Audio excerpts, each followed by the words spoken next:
Hi viewers. இன்னைக்கு July 8 Mahanadi serial என்னாச்சுன்னு சொல்லி பார்க்கலாம்க்கு முன்னாடி சேனல் சப்ஸ்கிரைப் பண்ணாதவங்க மறக்காம சப்ஸ்கிரைப் பண்ணுங்க. இன்னைக்கு என்ன அப்படின்னு சொல்லி பார்த்தீங்கன்னா, சாரதா வந்து இங்க விஜய்க்காக விருந்தெல்லாம் சமைச்சு பரிமாறுறாங்கல்ல.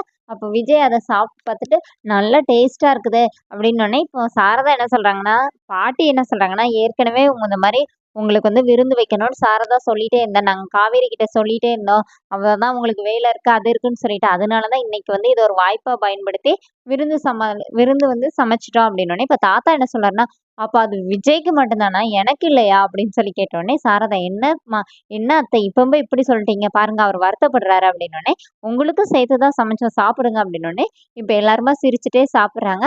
அப்போனே விஜய் என்ன சொல்றாருன்னா, "பேசாம நீங்க வந்து அப்பள கம்பெனி வச்சதுக்கு ஒரு மெஸ் வச்சிருக்கலாம். அவங்க அக்காவும் சூப்பரா சமைப்பாங்க தாத்தா" அப்படின்னோனே, இப்ப தாத்தா என்ன சொல்றாருன்னா, "தாத்தாக்கும் ஒரு நாள் சமைச்சு தரியாம்மா?" அப்படின்னோனே, கங்கா என்ன சொல்றாங்கன்னா, "நாளைக்கு கண்டிப்பா உங்களுக்கு சமைச்சு தரேன் தாத்தான்னு" சொல்லிட்டு எல்லாருமா ஜாலியா பேசி, சிரிச்சு அந்த மாரி சாப்பிட்டுட்டு இருக்காங்க.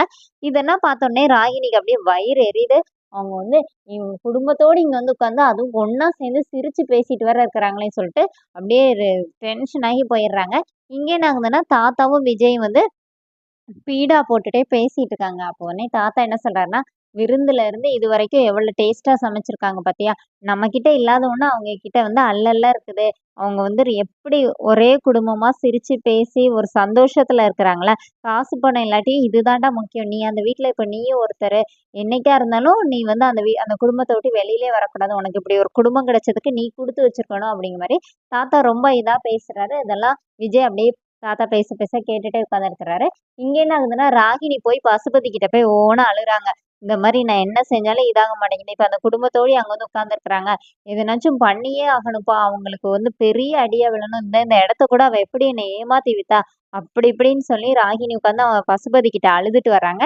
இங்க என்ன ஆகுதுன்னா, காவேரி வந்து ரூம்ல உட்கார்ந்து கங்காவும், குமரனும் மட்டும் அவங்களோட வீட்டுக்கே தூங்க போயிடுறாங்க. வேற எல்லாருமே இவங்க தாத்தா இங்கேயே இருக்காங்க. காவேரி வந்து நானும் உங்க கூட தூங்க வரேம்மா அப்படின்னு சொல்லும்போது, அவங்க அம்மா போடி உன் ரூமுக்குன்னு சொல்லி விரட்டி விட்டுருதாங்க. இப்ப காவேரி ரூம்ல போய் உட்காந்து பயங்கரமா யோசிக்கிறாங்க. அந்த அப்பள விளம்பரத்துக்கு என்னது ஃபோட்டோ மாத்தலாம் அப்படின்னு சொல்லிட்டு, அது வைக்கலாமா, இது வைக்கலாமான்னு யோசிச்சு கடைசியில குழந்தைங்களுக்கு தானே பிடிக்கும். பேசாம இந்த மாரி கிருஷ்ணர் வந்து தலையில மயில் இறகுலாம் வச்சுட்டு, பானையிலேருந்து வெண்ணெய்க்கு பதிலா அப்பளத்த எடுத்து வைக்கிற சாப்பிடுற மாரி வைக்கலான்னு சொல்லிட்டு, ஆமா. Super idea. ஐயோ! காவேரி உனக்கு எவ்வளோ அறிவு சொல்லிட்டு காவேரி அவங்களே புகழ்ந்துட்டு இருக்காங்க. அப்ப பார்த்தா கரெக்ட்டா விஜய் வர்றாரு.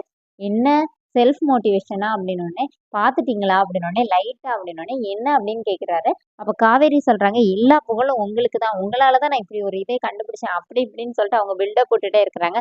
சரி நான் போய் தூங்க போறேன்னோனே, என்னங்க பண்றீங்க அப்படின்னோனே, இந்த மாரி யாராவது கியூரியாசிட்டி பண்ணா என்ன ஏதுன்னு சொல்லி கேட்கலாம் எனக்கு மூடு வராது. நான் அப்படியே போர் அடிச்சு போய் தூங்கிருவேன் அப்படின்னு சொல்லி விஜய் சொன்னோனே, காவேரி சொல்றாங்க, "நீங்க எப்படி வேணா இருந்துக்கோங்க. எனக்கு ஆனா அது சொல்ற வரைக்கும் தூக்கம் வராது.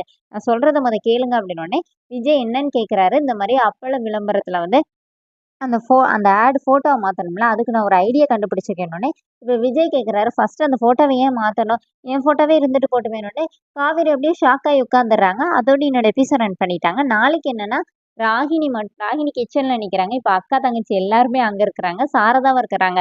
"இவ பால்ல விஷத்த கூட கலந்திருப்பாடி" அப்படின்னோனே, "கலந்தாலும் கலந்திருப்பாம்மா. இப்ப நாங்க வந்து கைய பிடிச்சுக்கிறோம். நீ இந்த பால தூக்கி அவ வாயில ஊத்துன்னு" சொல்லிட்டு அக்கா, தங்கச்சி எல்லாருமா சேர்ந்து பிடிச்சுக்கிறாங்க. இப்ப ராகினி வந்து பால குடிக்க மாட்டேன்னு இது பண்றாங்க. அதோட என்னோட எபிசோட் ரன் பண்ணியிருக்காங்க. Thank you.